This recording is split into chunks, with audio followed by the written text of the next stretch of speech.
because over in Istanbul, they are in the Champions League final, of course, City.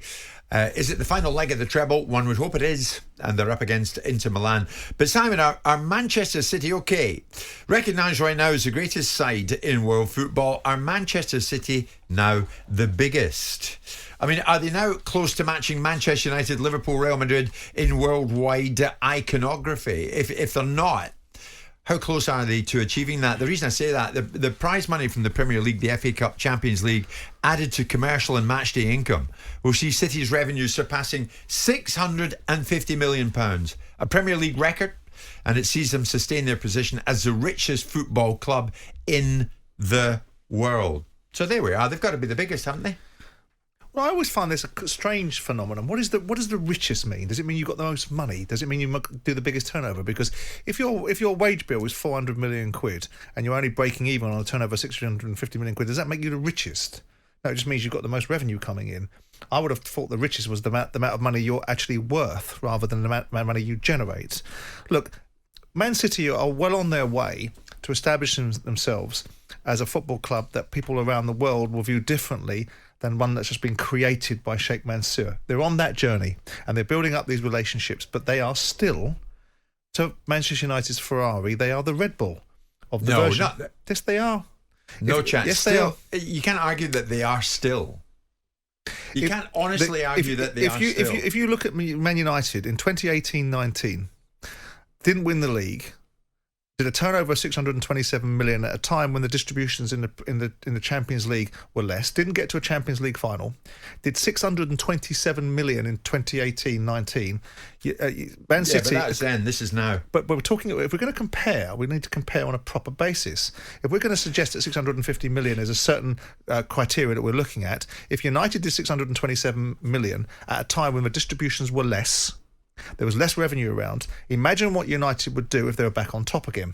If they were back winning things. If they were back winning. Well, this is it. Manchester City, 5 titles in 6 years. Yes, but we're not talking about their achievements, because their achievements set them apart from everybody right now. No doubt about it. Undebatable. Not even worth a discussion. Man City are the best football team in the world, and their achievements are commensurate with that. Right. But we're talking about the iconography, not the achievements. Yeah. And this legacy position that teams like Manchester United, and to some extent Liverpool and Real Madrid and Barcelona and Bayern Munich, they have a legacy about them that's very different to Man City's, and it's going to take Man City a long time to get those blue chip credentials in the minds and eyes around the world of everybody that we're talking about. But how much longer do you think it's going to take? I mean, 5 titles in 6 years. If they win the Champions League for the first time ever on Saturday night, that's another momentous leap forward. I think it's a generation. I think the challenge for Man City is that they're going to have to go through the gears to unwind the legacies that Liverpool and Manchester United have. Their achievements are eclipsing them, but we don't just judge a football team's relationship with other people around the world simply by its achievements. We should do, because their achievements are remarkable. I mean, the fact that achievements are tainted by certain allegations don't help the cause. They don't help the cause. It's a matter of fact whether people like it or they don't like it. Until they clear themselves, it'll be a matter of fact. And people will make the allegation about the nature of the way that Sheikh Mansour has bought and built this team. And so we're in agreement then, they are the greatest side right now. Absolutely, no doubt about it. But we're not in agreement that they are the biggest club right now. And that, you say, to become the biggest club in world football could yet take a generation. What do you think? I mean, it depends what you mean by biggest, isn't it? If you mean biggest by the way that they are represented in the minds... The prize money that they've just won has surpassed anything we've known before and has become a Premier League record. Correct. And sees them sustain their position as the richest football club in the world. So Man City will do 650 million after winning the Premier League, getting all the way to a Champions League final, winning the FA Cup, participating in a huge... They've eclipsed United. They held it at 627 million. United did 627 million, didn't win the league, didn't get to the Champions League final. So they've won the revenue race and now they've won the achievement race. What other races are to be run? Well, if you're looking at you described it as iconography. Iconography is almost an untouchable commodity where it represents a certain value in people's minds. They're on that journey. There's no doubt about they're on that journey.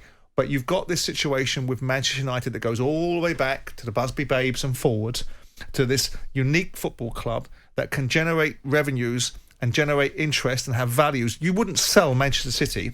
There would be nobody at the table in the world that would buy Manchester City for 6 billion quid. But there'd be people at the table to buy Manchester United for 6 billion quid, because Manchester United is a blue chip brand and Manchester City is not. So who's buying Manchester United? Or either Radcliffe, Yeah, or one of the Qataris. Either one of them will find their deal. but no one's buying it for 6 billion. No, but they're at the table. Okay, 4.5 billion, then 5 billion. No one will buy Man City for 5 billion. What would you buy Man City for? What would I buy it for? What would the top price be for the asking price for Manchester City? I don't know. I don't know the economics of what the owners particularly want. I don't think Man United is worth 5 or 6 billion quid. But because of the brand values of Man United, the different brand values, but Manchester United still have this image of aspiration, still have this image of this organic football club built out of power and immense achievement, whereas Man City has a different feel about it. Now, that's an unfair feel, because Abramovich did the same thing with Chelsea, Jack Walker did the same thing with Blackburn, and Newcastle will do the same thing. When you think of Manchester City, though, do you think these days, you call them a beautiful side, do you think them like a work of art involved, the images involved like a work of like art? The scream from Munch. Yeah, because that's what iconography means. Fine. I think that it means a lot of things to a lot of people, and in this instance, it means something to you about the size and scale of their finances. Okay. In the minds of people around the world, Manchester United is a blue chip brand, and Man City is not. Jim White and Simon Jordan, Monday to Friday mornings from 10 on AM, on DAB, via the talkSPORT app, and on your smart speaker. talkSPORT.